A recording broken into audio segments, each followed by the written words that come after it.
સુરત મહાનગરપાલિકા ચૂંટણીને લઈને ભાજપે તૈયારી તેજ કરી દીધી છે। ઉમેદવારોની પસંદગી માટે નિરીક્ષકોની ટીમ મેદાનમાં ઉતરી છે। 3 દિવસ સુધી તમામ 30 વોર્ડમાં દાવેદારોની સેન્સ લેવામાં આવશે। સુરત શહેરમાં આવનારી મહાનગરપાલિકાની ચૂંટણીને ધ્યાને લઈને ભાજપે પોતાની કવાયત તેજ બનાવી છે। ઉમેદવારોની પસંદગી માટે પાર્ટી દ્વારા નિરીક્ષકોની ટીમ સુરત પહોંચી ગઈ છે। કુલ 12 નિરીક્ષકોને 4 ટીમોમાં વહેંચવામાં આવ્યા છે, જ્યાં આગામી 3 દિવસ સુધી શહેરના તમામ 30 વોર્ડમાં દાવેદારો અને કાર્યકરોની સેન્સ લેશે। ઉધના ખાતેના ભાજપ કાર્યાલયમાંથી આ પ્રક્રિયાનો પ્રારંભ કરવામાં આવ્યો છે। આજે પ્રથમ દિવસે વોર્ડ નંબર 1 થી 12 સુધીના દાવેદારોને સાંભળવામાં આવશે।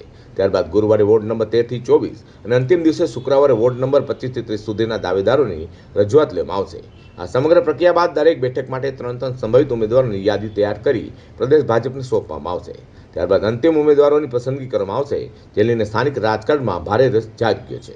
આજે આવનારા 3 દિવસમાં 30 વોર્ડના દરેક કાર્યકર્તાને સાંભળવાની વ્યવસ્થા કરવામાં આવી છે।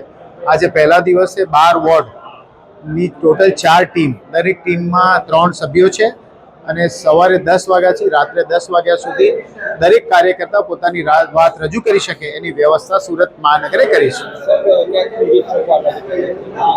આજથી શરૂ થઈ, નિરીક્ષકો આજથી જ આવ્યા, સવારે 10 વાગ્યાથી રાત્રે 10 વાગ્યા સુધી સાંભળશે।